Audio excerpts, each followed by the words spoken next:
Welcome to the SIWIKE Podcast, the only podcast that shares the stuff you didn't know you needed to know about jobs, careers, and life. The SIWIKE Podcast, the stuff I wish I knew earlier. Hi, everyone, and welcome to the SIWIKE Stuff I Wish I Knew Earlier podcast. We're here with our new guest host, Keith. Keith, how are you doing today? Oh, I'm very good. Thank you, Luki. Thanks for being on the show. So Keith comes to us with a background in business and leadership and a whole bunch of other things. So what would you say that you're doing now? What are you up to these days? After about 33 years in corporate Canada, working in banking, financial services, the healthcare industry, and working also with governments, I'm doing my own advisory and consulting. I started my own company called NCI Group that specializes in the three different areas that I've worked in, which is financial services, healthcare, and the government sector. Sounds good. And obviously you didn't start that way right out the gate. So we'd love to rewind a little bit and ask, what was Keith like as a kid? What were some early fond childhood memories? Were you more kind of the curious, mischievous type or something like that? What were you like as a kid? Well, I was born and raised in Sri Lanka. So I lived there for 4 years before we came to Canada in 1973. So as a child growing up in Sri Lanka, I was always very curious about the world and about what makes everything move and what makes everything work together, everything from the environment to financial services to just even working in the different areas around the recreational side, the beaches, the hotels. I was a very curious kid. And when we decided to leave Sri Lanka and come to Canada, my parents in 1973, it was winter, November, actually it'll be 50 years this month that we came to Canada. And it was a bit of a cold of winter blast that came in November of 1973. And then I realized that the world is very different around all the different countries. And I was very curious to see how Canada is different from Sri Lanka. And one of my first experiences was working with the different retail businesses, working with the different banking services, because I would go with my father or my mother as they were looking for jobs because I was still not in school. So I would be a tag along. So everything from hospitals to the banks, to factories and retail. So I was very curious to see how these businesses work.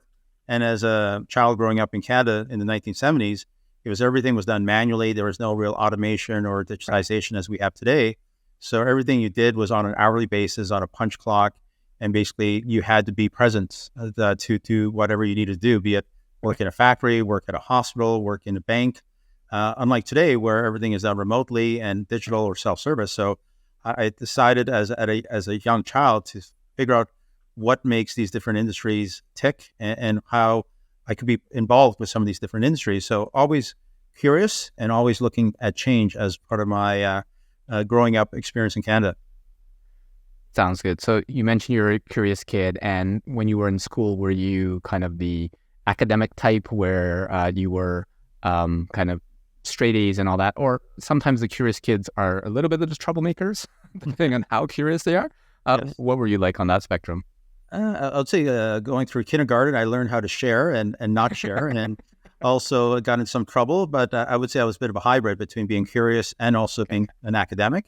But it was the formative years back, I would say when I was about 4 to 6, new to Canada, trying to learn the language. It was a bit of a challenge because it was multiple different languages from Sinhalese to Tamil.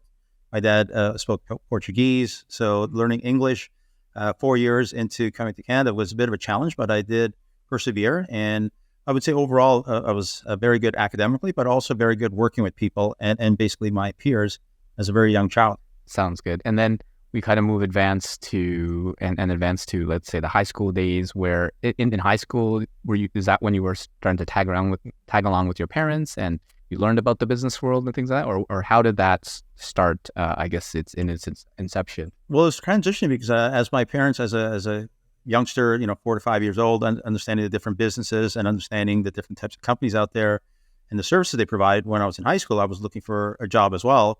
When I was 13, 14, to make some summer income. And I started off working in a factory, working really printing labels in a label factory with my mother. She got me in there when I was 14, going on 15 that summer. And as I learned the different industries and I also learned the different types of jobs out there, I also pivoted into the hospitality industry the following year, working for Canada's Wonderland.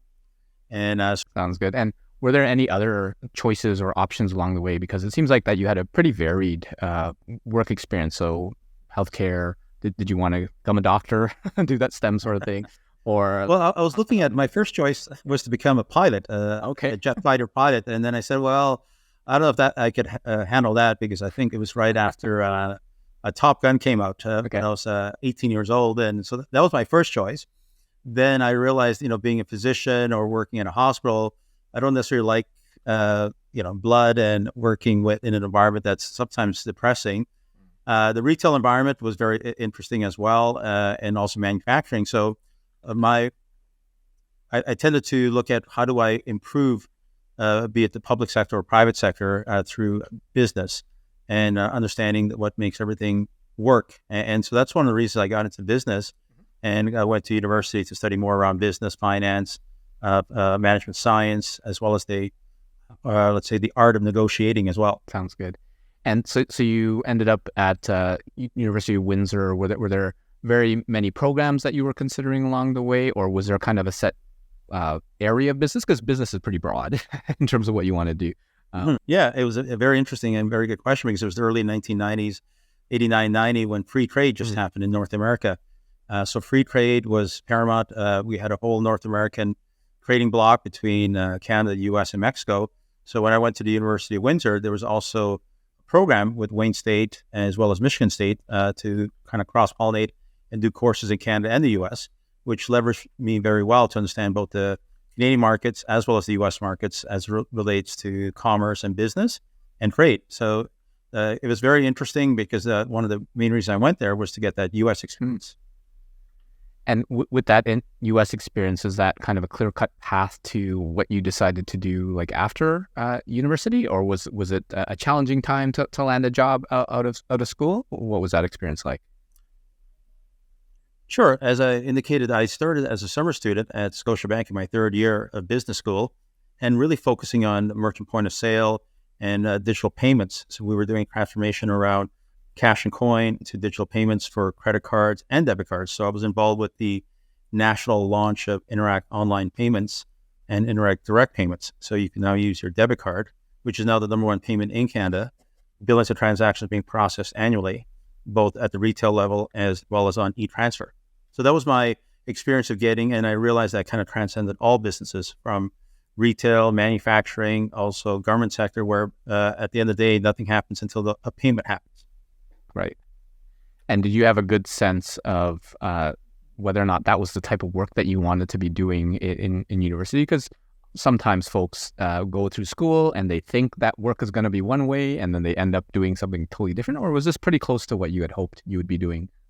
I liked the industry that I was in, because with banking and financial services, it was not just one sector. It was a horizontal approach. So I was dealing with industry segments from manufacturing, retail, government, hospitality. So it was something that intrigued me, because I was always interested in all different walks of life.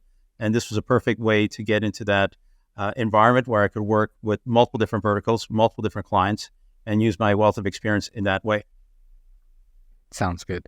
So you spent a number of years in Scotia, kind of moving up the ladder, and then were there any kind of key milestones or pivotal experiences along the way that you learned from and want to share with the audience?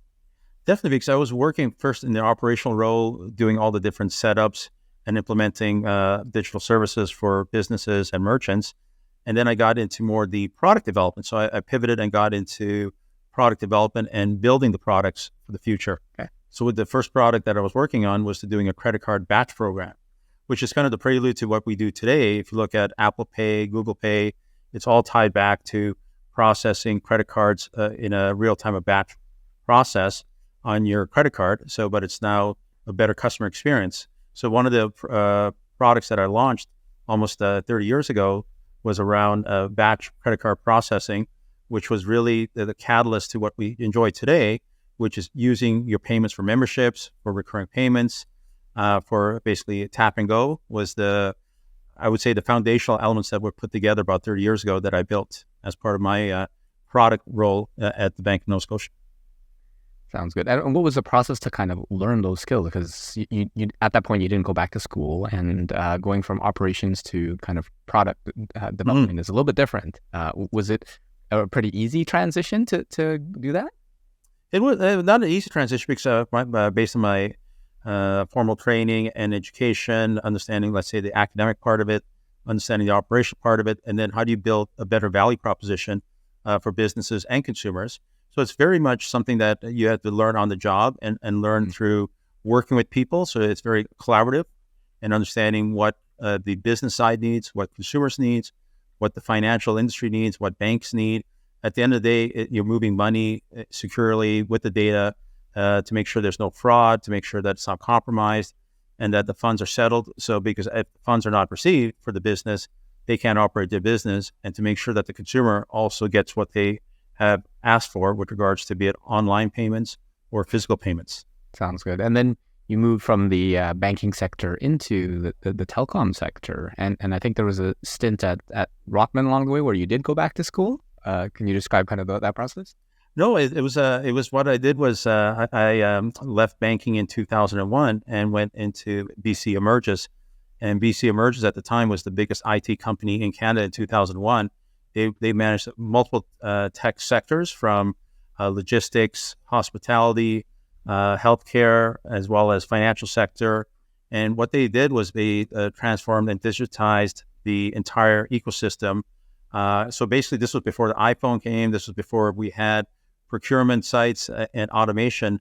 Back in over 20 years ago, they were building technology to put in place to basically make your life better, more efficient, both as a consumer and a business.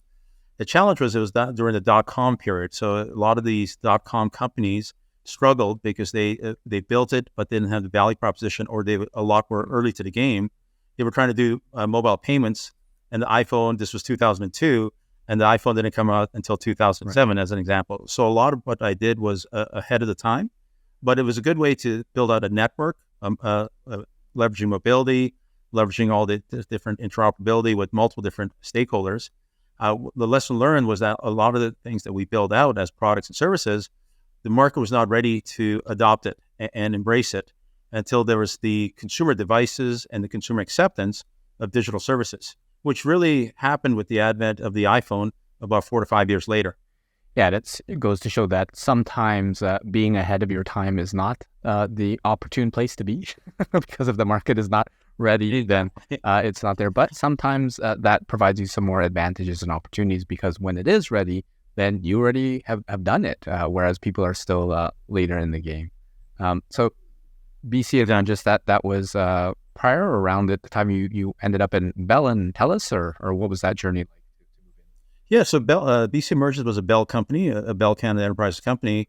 They, after the restructuring, after the dot-com restructuring that happened back around 2004, 2005, TELUS bought our company, and they wanted to get into data management and content management, both in the financial sector and the health sector.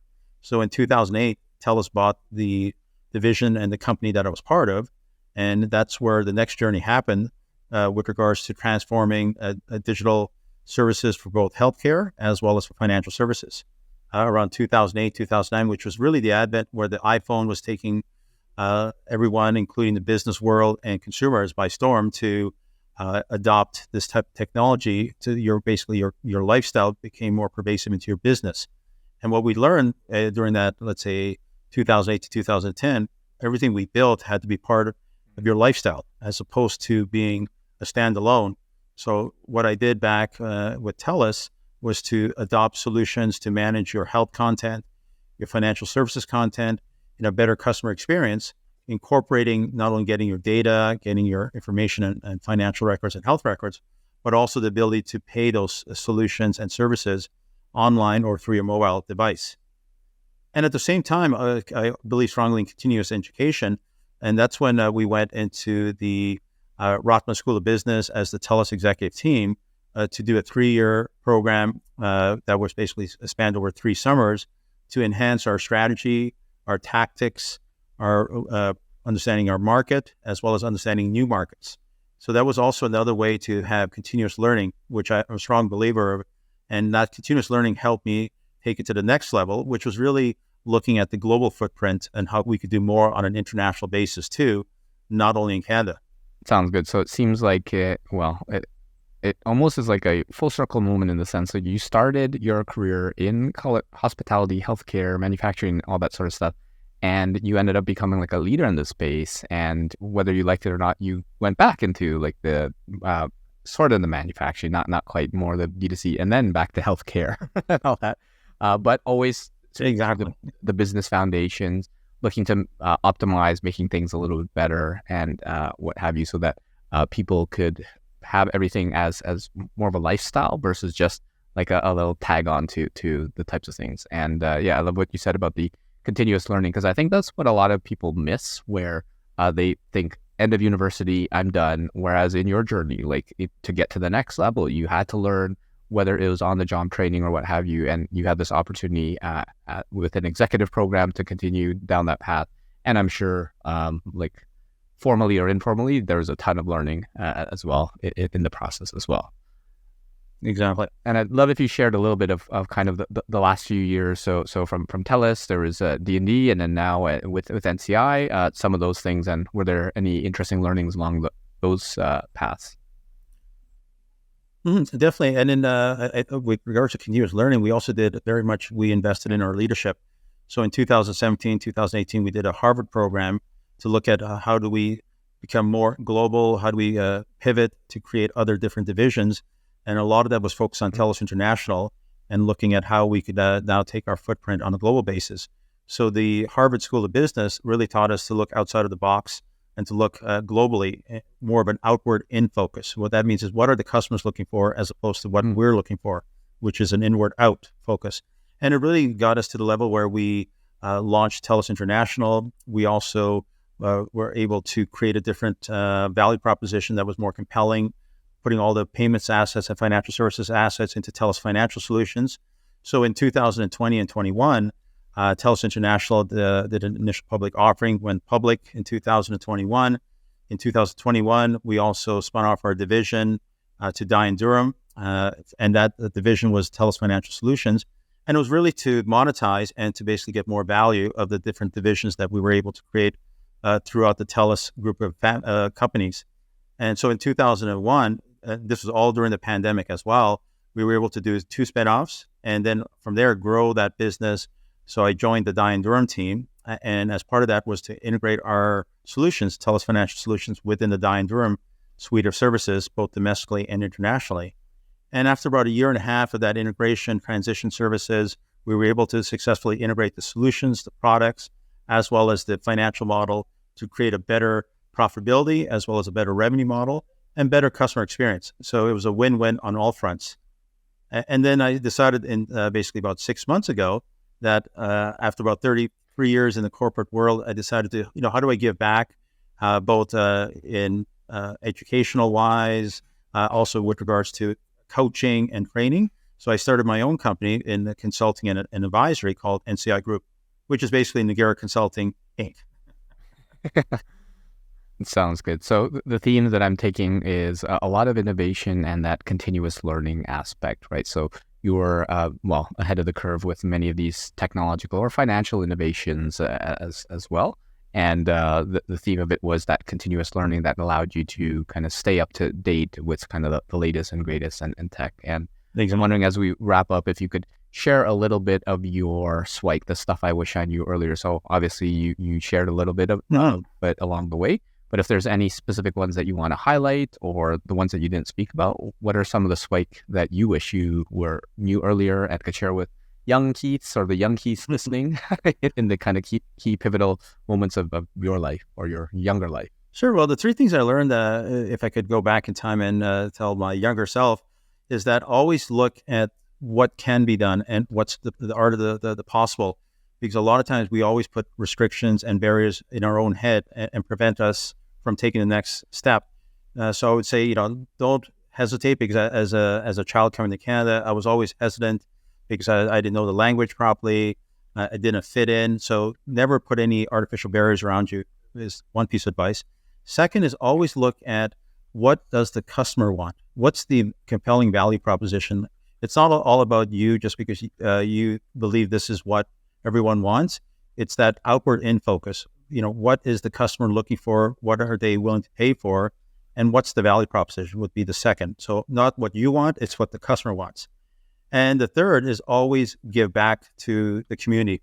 One area that I've realized is that it's great having successful businesses, making money, being profitable, and growing business, but it doesn't mean anything until you show how you could give back to the community where you live, as well as not both domestically and internationally, either through charitable donations, fundraisers, or even just giving back and your knowledge and wisdom that you have acquired over the last 30 years.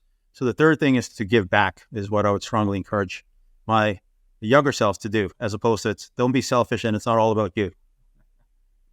Yeah, I think that's great. And to go kind of in reverse order, giving back to the community, I think is super helpful. And you don't have to wait till you're like at the end of your career, working like 33 years. Like you can give back when you're younger, and there are tons of mentorship programs where like a young alumni is mentoring like an existing student, or a student is mentoring like a high school student, or high school student is mentoring like a grade school student. So wherever you are, there's always someone that you could teach or would benefit from your wisdom and experience. So you don't have to wait till you're later on in life. I actually met with someone recently where they were like 30 something and they started a scholarship, right? It was one thing where they gave about $1,000, $2,000 or something like that. And I think there's a minimum depending on the schools, but less than he thought was needed. He was able to start a scholarship. So I love the fact that you're giving back to the community. Find a cause that you're passionate about, whether it's education, mentorship, or within the business community. I know we both served with the Scarborough Business Association and gave back on that side. So I think that was great. I also liked what you said about going with what does the customer want. So I know I've been guilty of myself where it's the expression, if you build it, they will come. Mm-hmm. Well, sometimes they don't. Exactly. Because if you're focused too much on what you want, then maybe they don't. And with today's society where there's a lot of like agile development and outreach and stuff, the feedback cycle is so much quicker, where you can build something quickly, create like an MVP, and it's really catering to your customers and what they want, versus back in the day, it took a lot of experience or a lot of effort to build something out, and you might not see something for months, if not years, if not longer, right? Exactly. So definitely focus in on the customer, and always looking at what can be done, the art of the possible. I think that's amazing. Where I know, well, maybe it's that immigrant upbringing. You're hesitant, right? You're reticent about doing kind of those risky, challenging things for many people, and maybe it's not just that. Maybe it's initial personality. But if you actually cap the downside and realize, okay, you know what? If I don't do it, right? That might be worse than me doing it, right? Because if you don't do it, you'll have all these regrets, all these things, the possibilities in your head. Whereas if you did it and it didn't quite work, well, at least you learned something along the way, right? Exactly. And there's a whole bunch of different things. So I love like what you said. And so thank you so much, Keith, for sharing your journey and all the different points. And if folks want to connect with you, where can they reach out to you? And can you share a few of your future aspirations that we might look forward to hering about you in the near future?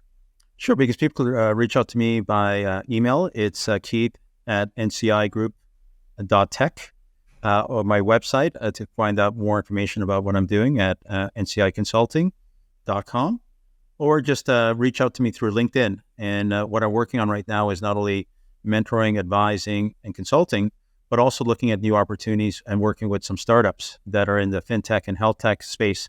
So always there, not only to learn, but also to give back and very much to see success. So by all means, reach out to me and connect with me. I'm looking forward to it. Sounds good. And thanks so much, Keith, for sharing those insights. And we'll put all that information in the show notes. And hopefully we'll have you back for a future episode and maybe do deep dives into one of those areas. So thanks so much, Keith, for your time. Yeah, I would welcome that in a year from now to see the progress. I would love to do a second interview. Sounds good. Take care, Keith. Yeah, have a great day. Thank you. Thanks for joining us on the SIWIKE Stuff I Wish I Knew Earlier, the podcast. If you like the podcast, please subscribe on iTunes, Stitcher, or wherever you found this podcast. And if you can give us a review, that would be very appreciated. Feel free to contact me on LinkedIn at Luki Danu, LUKIDANU, and the same on most social media platforms. And I look forward to hearing from you. Thanks. Bye.